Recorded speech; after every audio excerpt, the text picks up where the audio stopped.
And good morning and good evening, everybody. This is V2A and we are live. Welcome to the Freak Show, everybody. And today, well, let us introduce first of all who we have on the show. First of all, we have Mechanized. How are you?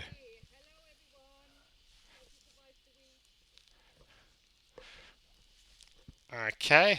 You can hear me. I've got some technical issues Okay, so today. yeah, so Mechanized, how are you? All good? Yeah, all good. I survived another week, which was challenging. Yeah, I tried satellites for 4 days in a row, and guess how many I spotted? None. Nilch. And welcome, Skelly from sunny Manchester. You're fond of me lobster, ain't you? Well, yes. And and then over to Stig. How are you, sir? Absolutely chipper. Thank you very much for asking. Excellent. And guys, everybody on the show, everybody watching, we are truly honoured by one of the world's most epic people. He loves Mad Max so much, he moved country and opened a museum. It's AD from the Mad Max 2 Museum. At 5 o'clock in the morning. Welcome, sir. And how are you? How are you doing, AD? Excellent. And what? Although it's very, very early in the morning, very early. The sun's not even up yet. Good. So I've had to come down into the museum so that I don't make any noise in the house and wake anybody up. So I'm nice and peaceful, relaxed, everything's perfect. Wow, the museum looks stunning in the background, by the way. It looks absolutely amazing. Thank you. Thanks very much. Well, first of all, thank you so much for coming on the show. I am a massive fan of yours. I've only briefly spoken to you, but I've read the stories. I've heard of the legend of the guy, the English guy who loves Mad Max so much. So, in your own words, sir, how did it start? Back in the UK, how did it initially start with your love affection for Mad Max? Well, I was 18 at the time. This was 1982, and I'd never heard of Mad Max. Never heard, never seen any photos. I didn't know anything at all about it. But at the time, I was really into bikes, motorbikes, and I got into building custom bikes and doing custom painting, that kind of thing. And we used to be a few of us that used to ride around together. And on this particular occasion, we were down at the local cafe in Bradford. We used to meet up there on a Saturday afternoon, just for a coffee and decide where we were going to go for a ride that night and have a few beers. And a couple of the guys that used to ride with us said, "Oh, Eddie," they said, you've got to go see these two biker movies." And they told me about, they said it's all called Mad Max, they said, and they try to explain the film to me, but they said, we should go see it. We should go see him tonight. You've got to really see these biker films. And I wasn't interested at all. It was Saturday night. For me, it was to get out to the pub, have a few beers, but they convinced me to go. They said, you've got to go see him. So I went there with a little bit of an attitude. I thought, this is just going to be Hollywood rubbish. Let's get this over with and get the last orders before the pubs close. So I remember going to the cinema. And I remember, this is 38 years ago or so. So I remember it as clear as day. So I'm waiting for the first film to start. And immediately, when the music starts and we start to see everything, I'm hooked. Just something about it. And I didn't know there were Australian films. As I said, didn't know anything about it. And I watched the first film. My jaw was literally on the floor. I couldn't really believe what I'd seen. We'd never seen anything like this before. So I thought, if this is the first film, what's the second film going to be like? So we had this incredible. I remember the start of the film and the sound of the wind blowing and everything like that. And then we had this incredible narration by Harold Beja with the intro, which was incredible in itself. And then we had the camera pan out of the blower. And then we were right into this action, and that was it. I was gone. My head was all over the place. We never got for last orders. Well, I never got. That shows how really process. Yeah, that shows how serious you were if you didn't get to the last orders. Oh my gosh! Well, that was it. I was sat. Yes, that's right. Yeah, a bit of the old Tetley's. But I remember at the time I was living at home, and I got in and I was sat at the kitchen table, and I'm sure I would have my head in my hands or something, thinking about these films. And my mum came in and she said to me, "Is everything all right?" And I just said to her, "Look, Mum," I said, "I've just seen two of the most incredible films." But I could never really explain, to you what they were like, and that's when we decided at some point to my mum to see the film. The little bit of a funny thing about that was that when we got to the cinema, I don't know where it was. I don't know if it was in Murfield or somewhere, but anyway, we got to the. So you took your mum. I took my mum there. Yes, took my mum. Brilliant. And we were sat in the cinema, and it was full of punks and bikers. And there's my little sat in this cinema watching, but she really enjoyed it, and that was really the start of it then. And immediately then, I really wanted to know who'd made the films, where they were made. I had so many questions, but at the time, this was 80. I think it was May of '82. And there was no internet, nothing like that, and the only magazines that were, or information that was available really were mainly about Mel Gibson, this up and coming new actor. That was it really. There was a couple of write-ups in mags about Mad Max, but really nothing that gave me juicy information. So what I had to do then from years on was just wait for it to come out on video and just really sit and watch it on video and dream about maybe living it one day. Which character did you used to dream about being? Oh, well, I tell you who had the most impact, and his performance was incredible for his first movie. That was it was Wes. It was Vernon Wells. He threw himself into the part, and every time we used to get any Australian shows or anything like that, soaps on TV, I would sit and look and see if I could see him in anything else. I was so taken by his performance, but and at the time, my dream at the time was really to meet Vernon, which I have done on a couple of occasions now, but was to actually meet him, and that was just an incredible. The first time I met him was down in Birmingham, I think in 2004, the convention, and it was just wonderful. It's just a pleasure to be around. Exactly the opposite to what it's like in the film. Yeah. But, we had the luck to meet him last year in LA, and that was he's great fun, a real gentleman. Yeah. Well, I'm hoping we get him on soon. Yes, that would be fantastic. So before we carry on with the story, a quick shout out to everybody online. So guys, if you just post up who you are and where you are from the world, we've got some war boys on there. We've got Freak Bear. I don't know if you've ever. We've got this we've got this character who's a mascot. He's like half man, half no. No, it's like a giant bear's head. So he comes on stage with us, and he's absolutely awesome. We've got people from the US, from Germany, from the UK, from Australia, Finland. Because so you were initially watching the two films. You took your mum along, who liked it. What happened next? Yes. I blame Vernon for that one. Fair enough. I blame him for a lot, yeah. Broad shoulders. Well, after that, that's when it wasn't long after that I then met Linda, my wife. Well, she was obviously not at the time, but I met Linda, and our first date. Yeah, you know what's coming, don't you? Our first date was we went to see the cinema. It was what happened. Actually, it was at a friend's house on video. But what used to happen back in England, I don't know if any of you remember, is when a film was very popular, they kept it on. Nowadays, it's on for a few weeks. They make as much money as they can, and then they get the next movie on. But with Mad Max or any popular film, it was kept on for as long as there was interest. So what we literally did was everywhere it was on in the Yorkshire region, we'd check in the paper, and we'd go and see it at that particular cinema. And that was it. I suppose that was it, really.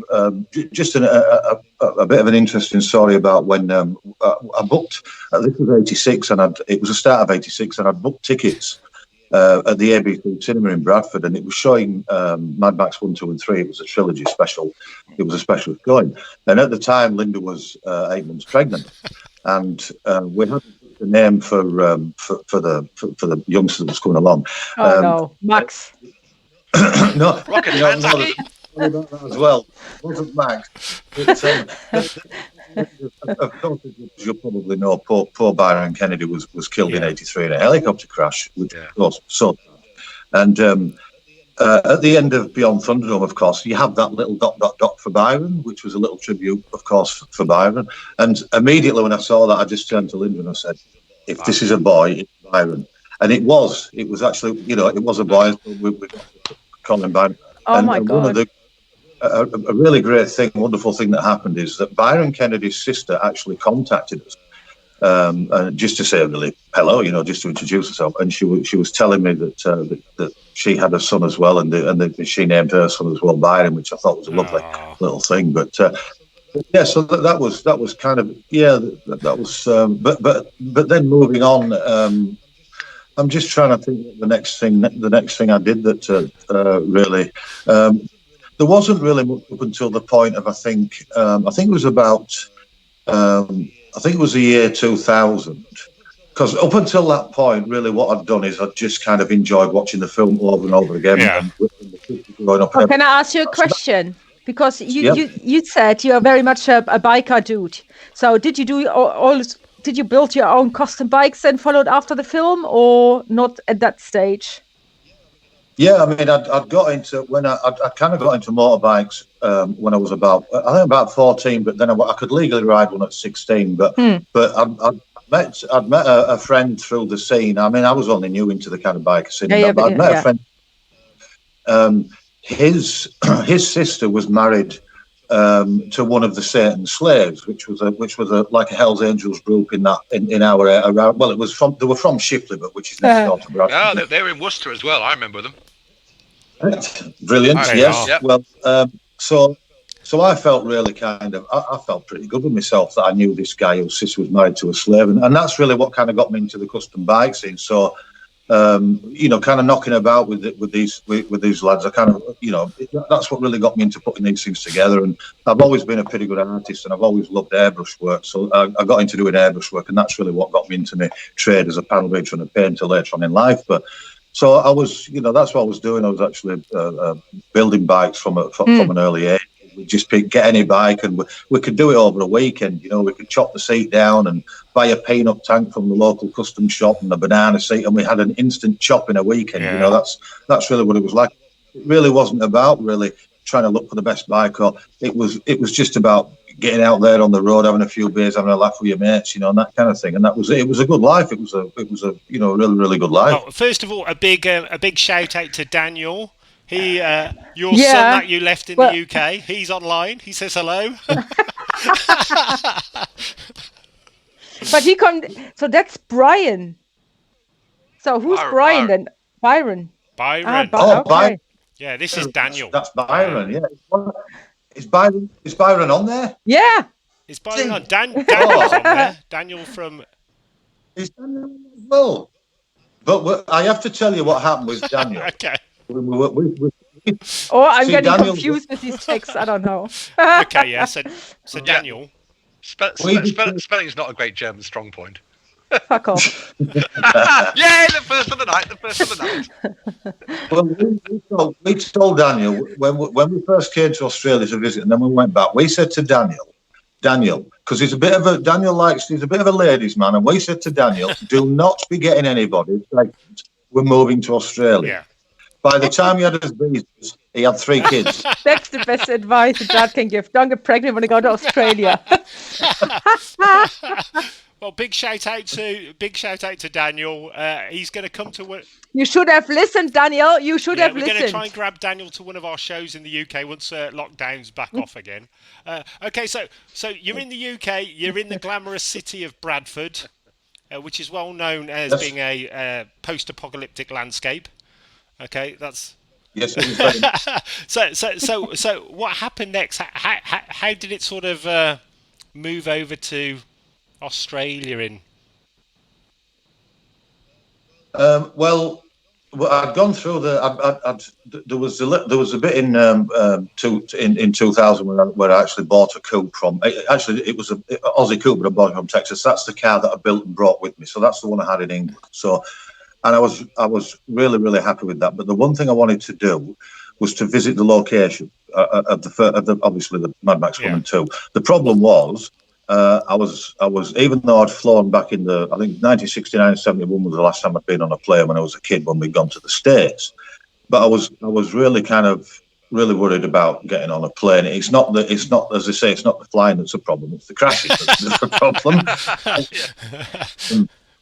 Well, look, they're never going to build a bridge from the UK to Australia, so you're never going to be able to drive there. And I don't like the ocean well.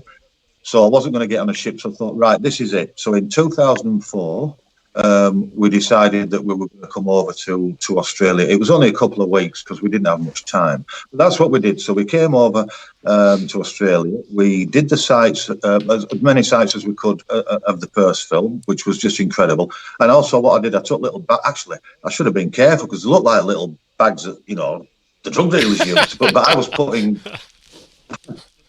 little bits of sand and rocks up from different locations because just as a souvenir, because I thought I'd never get back. So if you get these souvenirs, at least put them up on the shelf or things like that. That was the first week. The second week, excuse me, the second week, I was so excited because that was the week in Broken Hill, and it was absolutely incredible. It far exceeded any expectations. I mean, every road that you drove on near Broken Hill just looked like one of the roads from the film. You really felt that you were really out there in the wasteland.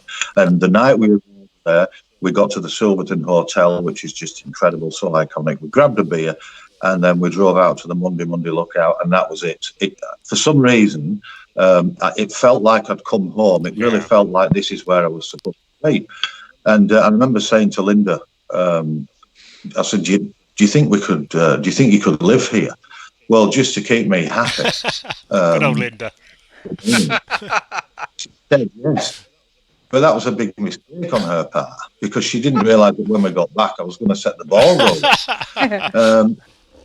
Which I did. So, and then in 2006, we actually moved. Yeah, it was 2006 we actually moved over here. But we were living in Adelaide. Yeah.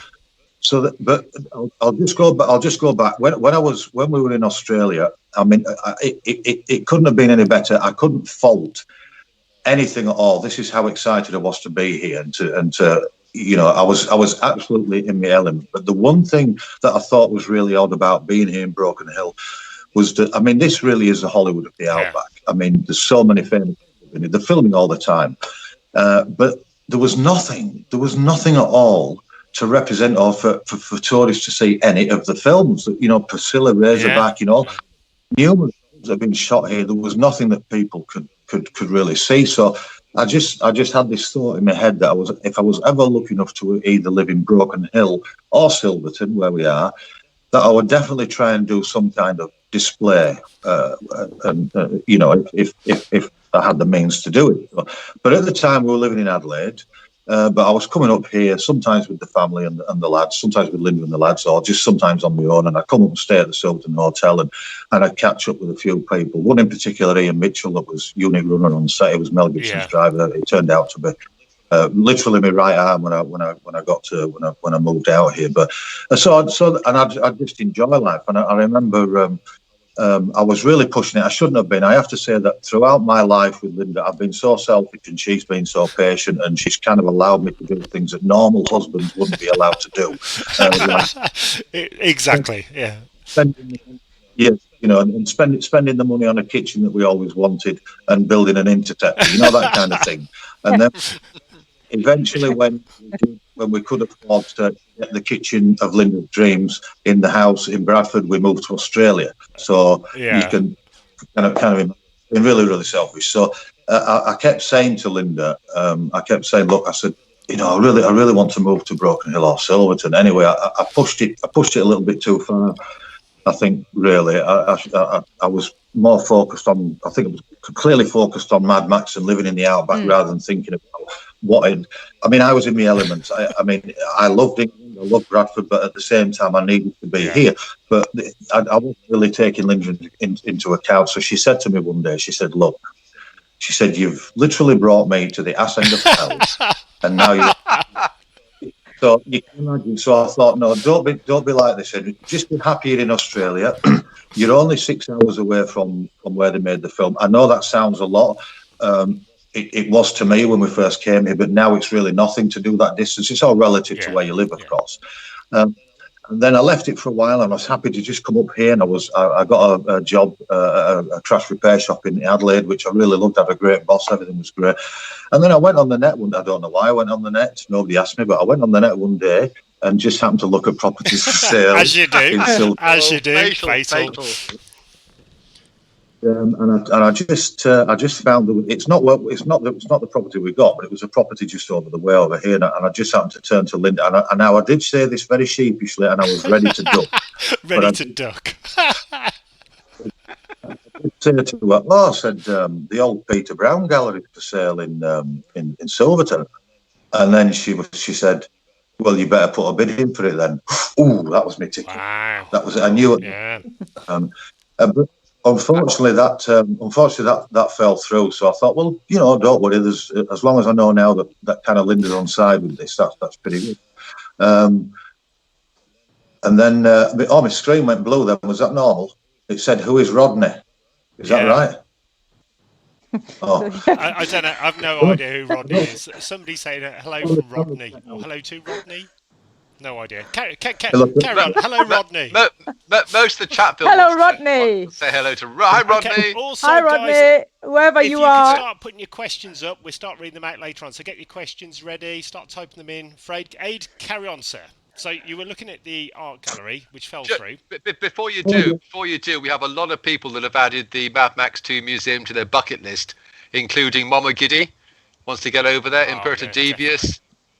Tony wants to get over there. Freak Bear wants to go if he can afford it. We are actually coming over next year. We're playing the Silverton Collective. Well, we're planning to come over next year. If they let us out. And on my bucket list is the Mad Max 2 Museum. AD, you are one of the coolest guys on the planet, and it's our mecca. We've got to come there. It's the one place in the world I want to go. Well, before I go back to story, I'll just say this. When you just mentioned about people that want to come over, I don't look at this. I didn't come here to build a business. I came here to share a passion. And anybody that comes through the door, especially those people that, well, I mean, you have to go out of your way to come here anyway. But there are a lot of people that do come from overseas and all corners of Australia and everywhere and that. And it means so much to us. And it's when we close the doors at 4 o'clock when we're closed, we don't just go and do other things. We actually talk about the people that have been through and how good it was that that this person made such an effort. So I just want people to know that this is a passion for me. It's not a business. The accountant wasn't happy about that. So no, but could I ask you a question? So you are out in the outbacks, aren't you? You are right out there. So do you have like a hostel there as well, or a hotel, or a B&B where people can stay with you, or how is it? Yeah. Well, the only accommodation in Silverton at the moment is you've got Penrose Park, which is a huge campground, but it's not like a real campground. It's like you're kind of out in the outback. It's not like a caravan park that you expect. You've got cabins at the Silverton Hotel, and then you have a place that's called Warrigal Country Cottage now. It used to be Bluebus Cottage, and they have. I think it's only really a cottage accommodation, but Peter and Duncan, that's the owners there that are actually going to be doing camel rides, everything like that as well. PJ and Duncan, brilliant. Peter, not that one. And so they're actually organising for people to be able to camp over there. But there's no at the moment apart from the Penrose Park, there really is no mass camping in Silverton. I mean, Broken Hill's only 23 k's. Well, maybe that's an idea for you going forward. But create Mad Max City. Oh God! Oh, I thought the missus would love that idea. Yeah. Even though. Yeah, I would like it. Better not. It would be an ideal. Guys, get Emil over. He can build some holes for you. Feral Kid's great at burrowing. Oh, Emil. Hobbit holes. Before we carry on with the story, we've just got a couple of things first. So every week, I'm not sure if you've seen the show at all, AD. We've got a celebrity Thunderdome. So we've got the casket of doom, and I picked 2 random names out of here, and then you have 30 seconds to convince the audience to vote for your fighter. And then Skelly Skelly over there will have 30 seconds to convince the audience to vote for his. And at the end of the show, we work out who's won. So these are the top celebrity fighters in the world. Okay, are you ready, sir? This is So what? So I have to convince what my fighter. Yeah, well, you have to convince the audience. I'm going to tell you who your fighter is, and you've got 30 seconds to explain to the audience, i.e. bullshit, why you reckon your guy's going to win. Right. And the two... And make it as funny as possible so you win the audience over. Totally up to you. So, your fighter is James Bond. So you have James Bond, and Skelly, he will be fighting Wallace and Gromit. So it's our first ever tag team. So James Bond, James Bond against Wallace and Gromit. We do this every week, Aidy. It's a bit of fun. Emil Minty did really well. He won his fight. He had what was it? Harry Potter against a Dalek. So it's just fun. So. But Patrick is our winner, so good, he won most of it, so he's pretty Skelly good. normally wins. Yeah. Skelly does AD, it. You have 30 seconds to explain to the audience why James Bond is going to win the Thunderdome fight. Over to you, sir. Against Wallace and Gromit. Yeah. He's against Wallace and Yeah. James Bond. Yeah. Ticking. Clocks. Thrown me completely. So I've got to. All right. So James Bond is fighting Wallace and Gromit. I've got to convince the audience that he's going to win in Thunderdome. Yes. Stop the clock for a second. We have to Exactly. restart, I think. No, clock's still going. Has he started yet? Well, I think Wallace has won this Over to already. AD. I'm completely thrown here. I don't even know if I'm supposed to convince James Bond can beat Wallace and Gromit. This is worse than Eric Vader. So James, so I've got to. How the heck can I convince an audience? Oh, well, James Bond, he's got a gun. He wears a dicky bow. You can't do it for him. I think. Come on. I see a towel being thrown in here. All right, drone. You Shall I do do it. it then? You do Bond. Yeah. Okay, 3, 2, 1, Okay, go. well, James Bond. First of all, he does a lot of Brill cream as well, so he's very hard to grab because it just slides off the top of his head. He's a member of the Secret Service, so he's got a license to kill. Just doing the old sign there. He wears a suit, always looks impeccable. His face changes every couple of films for some unknown reason.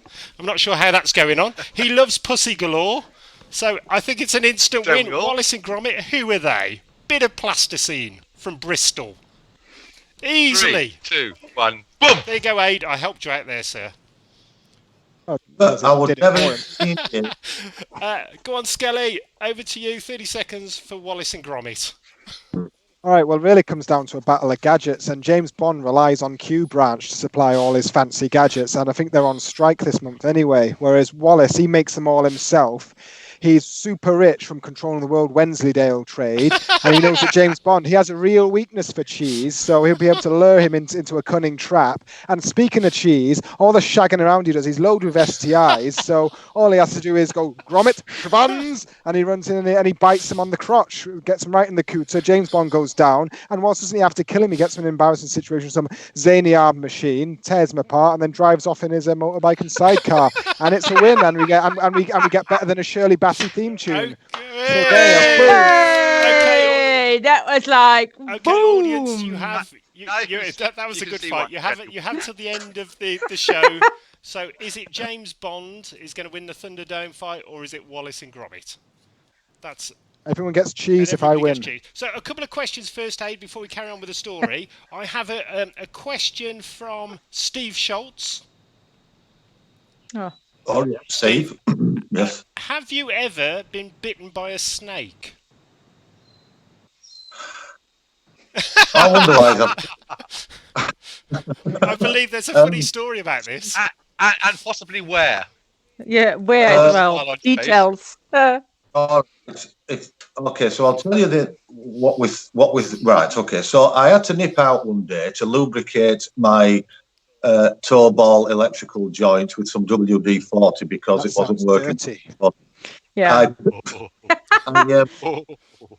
I'm not. Well, I got under the car, but what I'd done is I'd picked up this old bit of foam that had an old sheet on it because I didn't want to lie on the dirt, and I threw it under the car, and I was under there, and I didn't feel a thing, but something must have. They weren't sure whether it was a snake or a spider, but anyway, at the hospital they thought it was a snake bite. But I was under the car and I did what I needed to do. Then I got up and then it was probably it wasn't long afterwards. I sat in the museum and I was rubbing my leg, and when I looked down, there was something horribly wrong with my leg.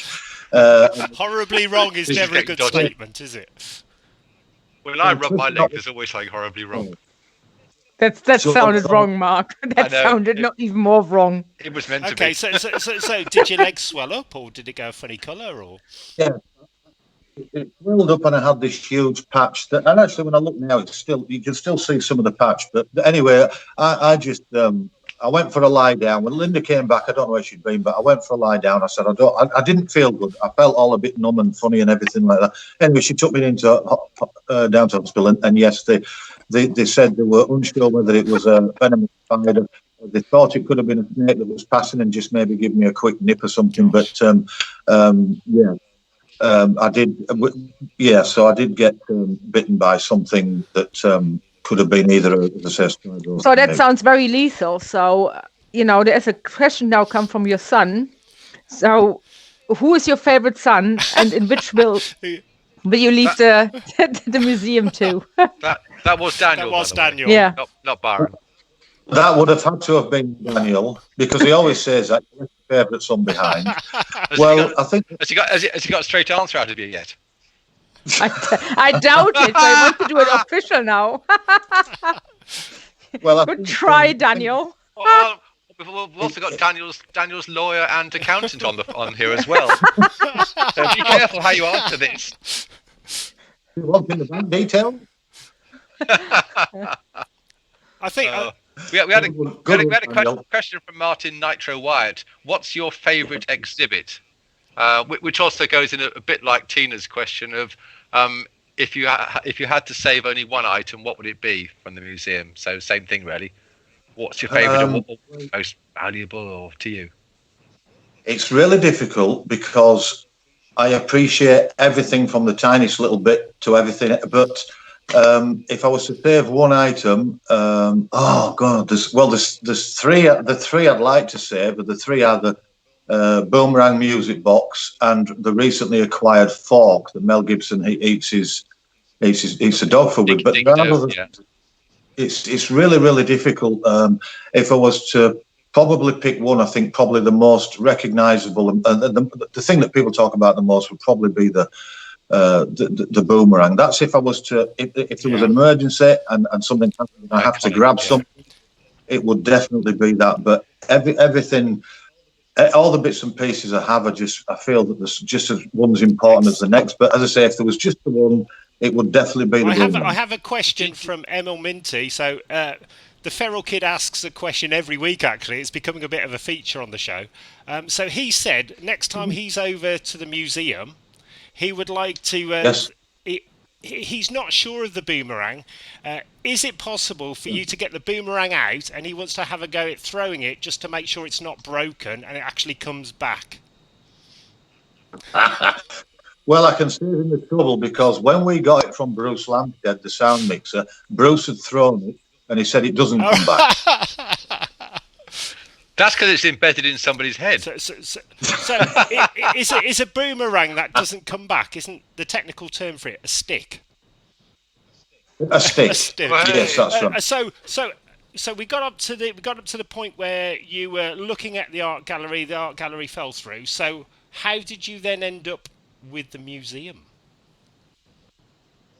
Oh, right. Well, I was up in Silverton. I'd come up on a trip to Silverton one weekend, and I can't remember who it was, but I was in the Silverton Hotel, and somebody said, "Are you still looking for a property in Silverton?" And I said, "Yes, if something crops up." And they said, "Well, Michael, that lives just up the hill next to the cafe up here, he said if he gets the right money for his place, he said he'll probably let it go." And I said, "Well, do you have a contact for him?" So they got the contact, and I made arrangements for the following week for me and Linda to go up and have a look. And the house was built in 1887. It was the Cornish. A lot of the design here of the early houses, the early settlers' houses, properties were Cornish design. The very distinctive, beautiful houses. Anyway, I didn't even at the time when somebody was telling me about the property, whereabouts at the top of the hill. They said right next to the cafe. I'd never noticed it before because it actually had old pepper trees around it and you couldn't really see it. Anyway, we went to Michael, and Michael put quite a hefty price on it, which was probably it was a lot more than actually what the physical property was worth. But it didn't matter because we'd already taken out a mortgage in Adelaide, so we could pass it over, and it got us that bit of Silverton. Now it's a 1/4 acre block, which to me, I thought I was a big property owner. You know, I thought I needed binoculars to look from one side of the property to the other, but it's pretty small. But it's 1/4 acre block, which is quite. It's substantial anyway. So and it gave us this land here, which was half the garden. There was nothing here. You came in just behind me where there's an entrance just the other side of the Fury Road display. And that was an old farm gate. Everything was dirt right up to the house. So we struck a deal with Michael, and everything went through. And we moved in. I think it was September of 2009, and immediately I started to build. I really, really wanted to get something done, and I ended up building like a big shed anyway, we built this. We built basically the museum, and then the next problem was that I didn't really have much to put in it, so the plan was really, and I thought, well, we'll have to wait and see. So I was pretty well known at this point within Broken Hill, and the odd person would contact me and say, "Look, I've saved this from the film," and that's really kind of how it started. I remember the first original vehicle we got was it was the buggy that goes back into the compound that gets and it's blown when they blow the compound up. It was the orange buggy, and I remember him giving me it was called Scott Dalby, they call him. He's a great guy from Broken Hill. And he just said, "Look," he said, "do you want to have a look at this buggy I've got?" He said, it's from the film, He said, "If you want to come down and check it out." And I did. I said, "Yeah, that's definitely from the movie." He said, "Look," he said, "you'll be doing me a favour if you take it up there." He said, "because it's just in my way." And I said, "No, I'd love to have it in display because that was the first original piece, that's the first original vehicle that we got." And anyway, so he brought it himself, and that really was a start to it then. And I mean, it wasn't thick and fast. It's not like people were queuing up to give me things. But then we kind of got to the point. I mean, not everything here. There's a lot of original stuff. Not everything here is original, of course. We've had to replicate, of course, a lot of the vehicles because most of them got destroyed. But they're still worth. I mean, these are still, classic muscle cars that we've kind of remember. So that was it really, and then we I think it was. I'm just trying to think when it was. Now it was September. It was. I think was it August. I think it was. I'm pretty sure it was either September, August. No, September. Anyway, the following year, Channel 7. There was a show called Discover SA, which was Discover South Australia. Chris Dittmar was the presenter, and they came to Silverton to do a show. Now we weren't open. And they came through here, and it was brilliant. I think it was one of the first times kind of we'd been on TV. I was quite nervous in that because I wasn't used to doing any of this kind of thing. Just a normal guy from Bradford, And anyway, he did say, I wasn't really ready to open. There was other things I wanted to, but he did say, look, he said, when this show goes out, he said, it goes out on just after the grand final, the footy final, which is Australian football, which is absolutely yeah. So a bit of an audience then. Yes, yeah. Wow. He said it's so open. I was just So the pressure was on. Well done, Linda. I like Well done, her. Linda. I like Linda. That's the payback that is. So we got it ready to open, and I thought, oh, I hope we go well. And it was a Sunday. Oh my God! When we opened the door, there was a queue. There was a queue halfway down the. So that was really the start of it then. But I still wasn't happy. Well, I don't suppose I would have ever been happy, really, because I've got so many ideas and so many things I want to add and do to the place, which I'm starting to do. Excuse me, I'm starting to do a little bit more now. We've got some more time with what's going on in the world. But so that was it, really. We opened the doors, and from then we've grown. Just constantly, really, as we come across things like you may get a crew member that contacts you that says something, and it's about, it's time to get rid of it, and if they need the money, anything like that. So that's really how it all came about. And then, of course, the locals from Broken Hill that have things, they've been fantastic. They've absolutely been wonderful and so generous. Is there anywhere that people can buy merchandise? Can they buy them from your from your .com? Mad Max Museum 2 store or anything? Well, we were going to. It was Ian who we talked about earlier that worked on the film. It was Ian's son that told us how to do this starter basic shot. Look, I have to tell you, we're not very clever. Daniel's pretty good with on the internet and stuff like that. We have to sometimes ask him advice to help us, but we're kind of old school. I mean, I still use my phone for just phoning and texting and. No. Jeez. Yeah. You just admitted it live. Do they still do that? I didn't realise. I've had an iPhone for 8 years, and I didn't realise it's still working. So I've lost my thread. I went off on a tangent then. What was we were talking about is there anywhere where they can buy stuff from the museum online? What people have to do, we don't have a shop at the moment. If anybody wants anything, they can if they just leave us an inbox on the museum page. Linda does all that; she checks it constantly. If they wanted anything, they can just let us know what they want, and we can post it out that way. Awesome. But we have all the merchandise here that people purchase when they come to the museum. But we've done quite a lot online with the. Through the Facebook page, but that's really all we have at the moment. I think Daniel set up an Instagram thing for us, but again, it's I'm real old school, but we will. I think if we can run an online shop effectively, I don't have any idea at all how these things work, but if we can, we'll do it. But if anybody does need anything like that, if they contact us through the Facebook page, leave an inbox message, and then Linda will let them know everything that's on there. She puts most of the pictures on, but they can find the stuff. And if they contact us, we'll really help. It's not like a normal thing. We help. Yeah, it's for friends, isn't it? It's a family. It's a family. And also, as a big thank you, we are going to do a special V2A Mad Max 2 Museum T-shirt that will only be available online from AD over at the Mad Max Museum. It is super exciting. We're not going to reveal it yet. AD's seen it. We will, in a few weeks' time, we'll get AD back on and we'll do a big reveal. And guys, this is the one place in the whole world you'll be able to get this. So this is going to be super, super exciting. And it's our thank you to you, AD, for just being an awesome guy and actually creating the museum. Mate, absolutely awesome. And keeping it alive. So yes. we've got thousands of fans all over the world, and everybody is here. We're all one team. We're all supporting you, and everybody wants to go to the Mad Max Museum. Super, super exciting. So, AD, I've got a question here for you. So if from the museum there would be one item you can save, it's a question from Tina Faulkner, what would you save? One item. One item just to save. You mean if I had to, if there was if you have to depart, something happened and you can save one item, what would be that precious item you would save? It's something else than the boomerang. Yeah. If it was something other than the boomerang. What? Well.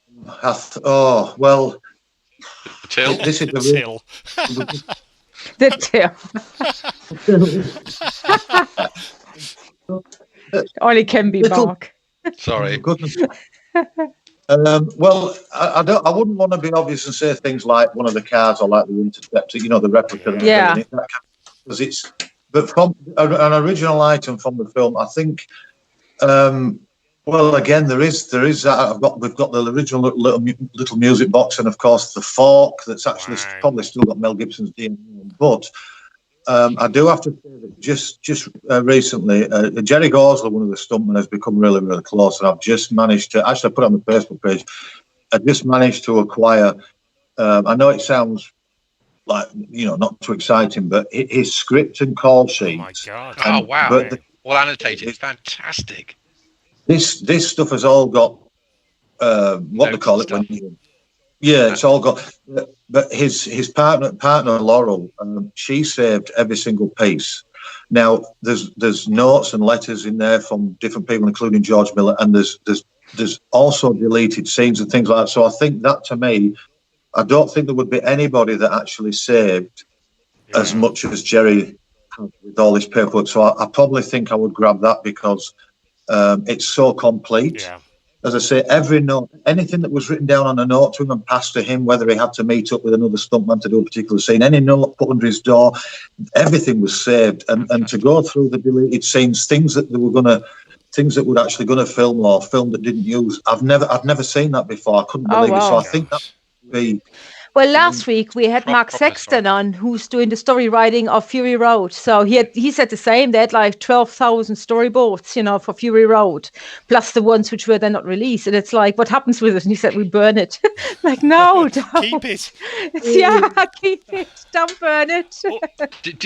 Eddie, do you have any relationship with George Miller and the producers? I mean, are you able to get anything from them for like a temporary exhibit? It's just that, again, as Mechanized mentioned, we were talking to Mark Sexton last week, and he said that while they were mucking about looking for things in the basement of the old theatre, they came across the original Mel Gibson leather jacket just sitting on this red earth, getting mouldy, and that's what they used as the jacket for Fury Road. I'm just wondering what else there must be down there.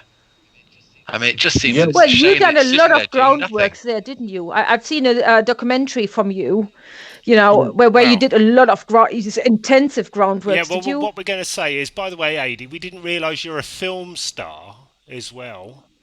So a big shout out to Melvin Z, and possibly one of the world's best documentaries that's not released yet, The Archaeologist of the Wasteland. Could you explain what this is? First of all, I would just like to say what it will be, because it's not released yet, but it is awesome. I loved it. So could you explain what it is? Right. Well, quite a few years ago, I'd come across information from several people around Broken Hill about some bits and pieces after they blew the compound up. A lot of it was taken away. Majority of it was taken away to the wrecking yard or to the scrapyard to be weighed in. But a lot of the kind of smaller stuff was pushed into the moat that was around the compound. It was a huge moat. It was massive. So I'd heard about this, and I was really interested in obviously checking this out, in excavating this stuff.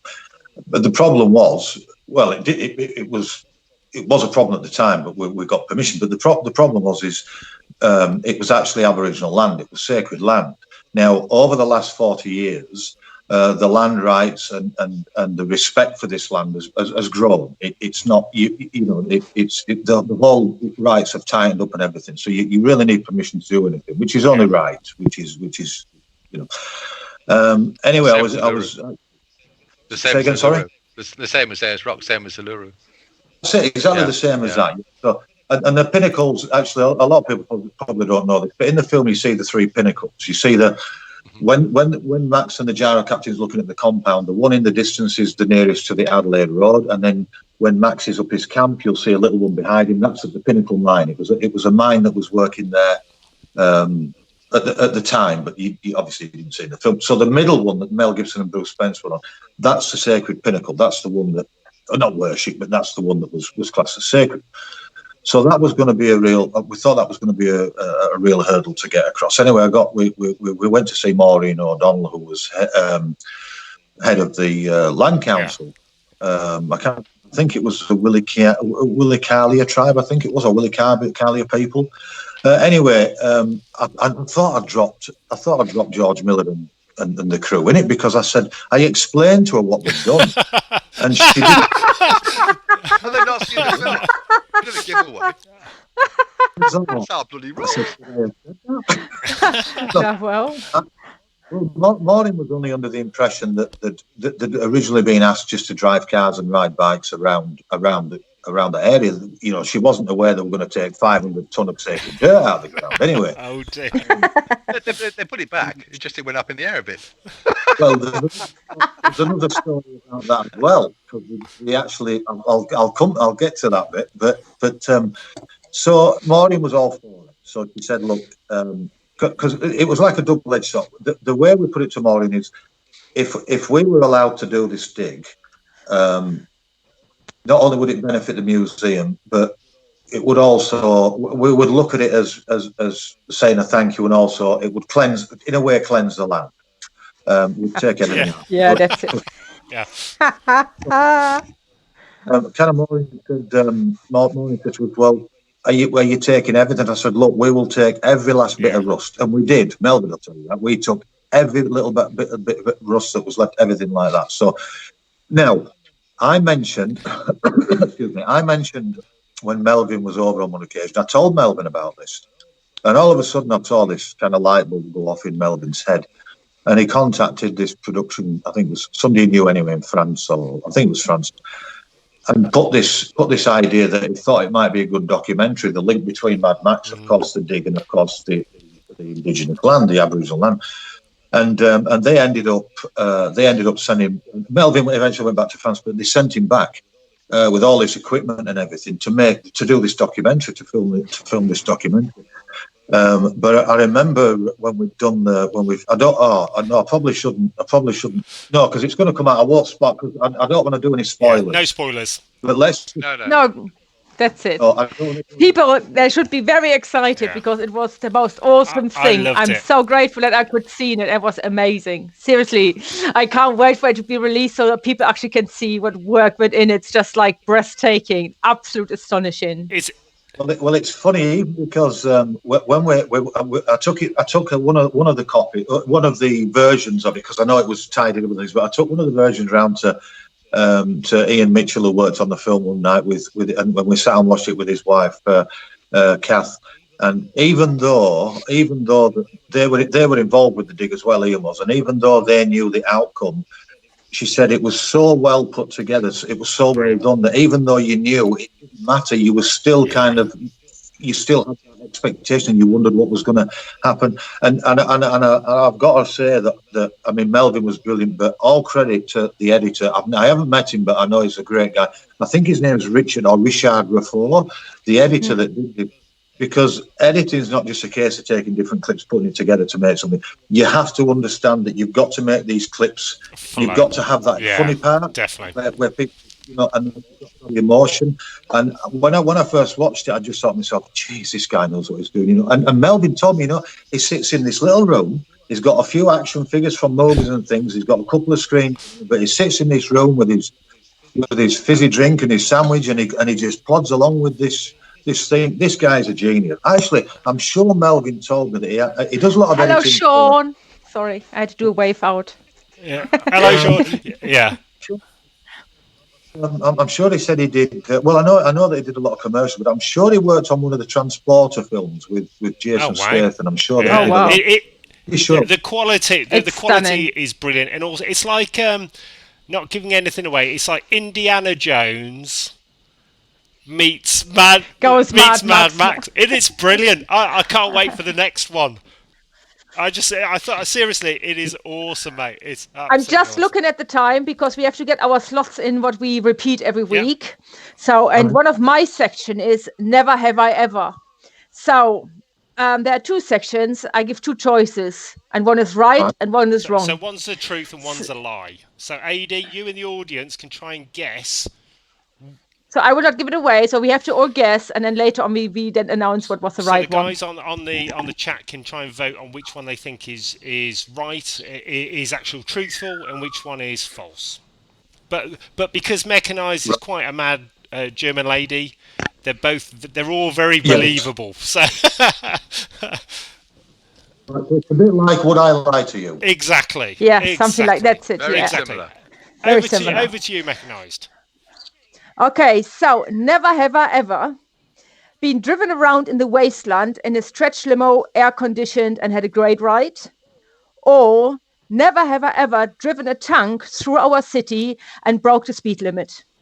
So did she drive a tank through Worcester, or did she And broke the break speed the limit, speed that's limit, important. which is, well, the UK side?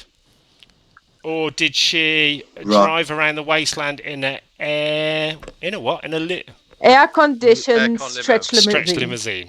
What do you reckon, sir? Do I have No, just think now. So later on we're gonna ask. So you can say what you think is right or wrong. You can do that. What would you think, AD? Do you want me to say what Yes, I think please. is yeah. Well, I would say I wouldn't put it past you to drive a tank over the speed limit, but I think there's more chance of you driving an air-conditioned limo in the wasteland. But yeah, I would probably go with the limo in the wasteland, but I've just got this funny feeling that you've driven over the speed limit tank in Worcester. So let's see what our audience thinks. Okay, so Martin Wright reckons it could have been a gyrocopter. He's not listening, obviously. it could be. I've heard from That's next week. talking to Emil, Mr. Minty, the wonderful Mr. Minty, the feral kid, that for Silverton next year, for the special 40-year anniversary, the Road Warrior 2, they're going to try and get Bruce Spence out with him as well.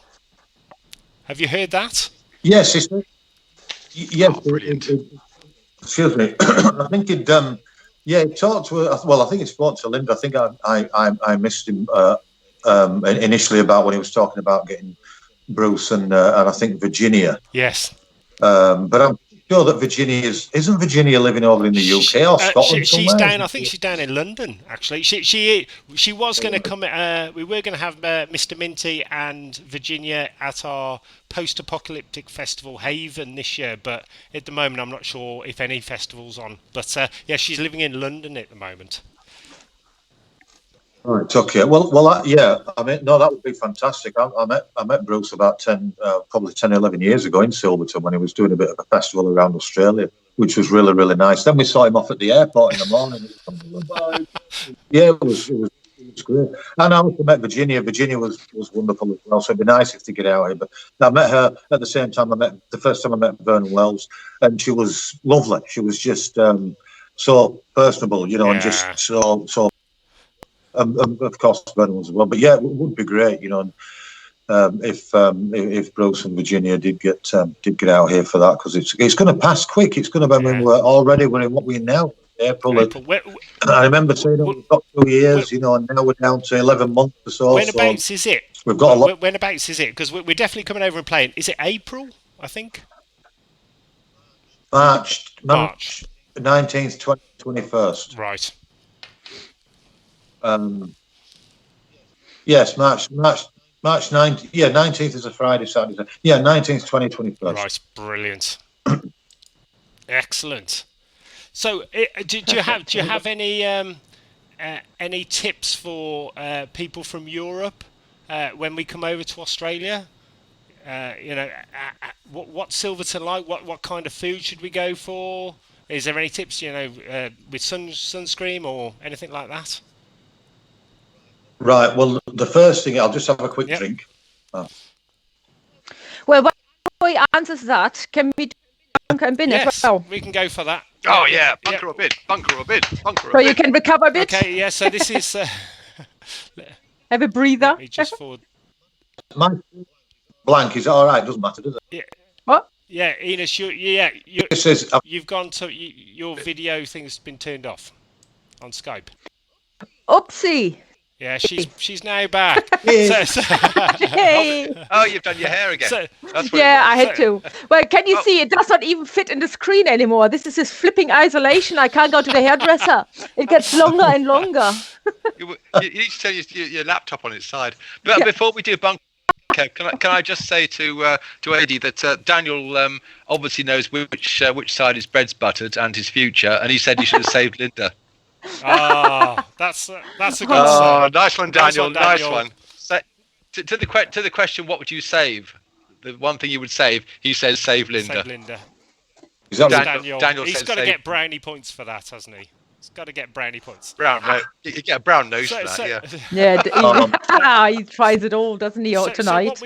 Nice one, Daniel. We've got Adi. We've got another section of the show where can you see the screen at all? We've got a thing called bunker or bin. I'm not sure if you can see it. So these are what we try and do is we pick the world's worst toys, the real crappiest toys out there. So we've got this week we've got Fashion Rat, which is a plastic rat which you can do makeup on. Against we've got a G.I. Joe exotic. Have you watched the Tiger King TV show on Netflix? I think I've seen one of the episodes. Is that the guy that's the one with the tigers? The tiger dude. Yeah. The one that's not Carol yeah, Baskin. The one that goddamn Carol Baskin. So, which of those would you, if you were running off to your nuclear bunker to spend the next sort of 500 years underground, which one would you take with you, and which one would you drop off in the bin on the way in? Would you go for the Fashion Rat, the plastic rat where you can do makeup on? Or would you go? You can do its hair as well. Lots to see and do. Or would you go for the G.I. Joe exotic action figure? I think I'd have to go for the rat thing. Doesn't make any sense whatsoever. I can't comprehend. You need to see it to believe it. I totally agree. It makes no sense. So it would have to be the G.I. Joe. Just with the rat thing, somebody actually thought that up. I think I'd go with the G.I. Joe, definitely. I don't think the rat would have no the fashion thing would have no purpose. Do its hair. Give it a makeover. I think that would have to go. You could give it a kiss. Give it a princess makeover. Okay, so we're just waiting for everybody online. You've got to the end of the show to vote on who you think, which one is your favourite as well. So you, Adi, then, from the master of the Mad Max Museum, which one would you keep? Which one would you throw in the bin? G.I. Joe. Keep G.I. Joe. Are you asking me? Are you asking me again? Yeah. G.I. Oh, yeah. Rat in the bin, G.I. Joe in the bunker. That is it, yeah. Awesome, sir. So you've just been accumulating more and more stuff in the Mad Max 2 museum. So currently you're shut because of the lockdown. But when the lockdown's not on, what days and times are you sort of open? Just for people who are planning to travel over to Australia in the next, once everything's open again. Well, we're open every day of the year apart from it's usually 3 over Christmas. Yeah. Christmas, because we visit the family over here, one of the kids over here. So that's so all year round, and then normally it's 2 weeks in February because it can be 50 degrees out here, and there's nobody. Our tourist season here is over the winter. Inland in Australia is over the winter because it's more pleasurable to travel, but it's summer on the coast because people get the ocean and everything like that. Got the ocean and what have you.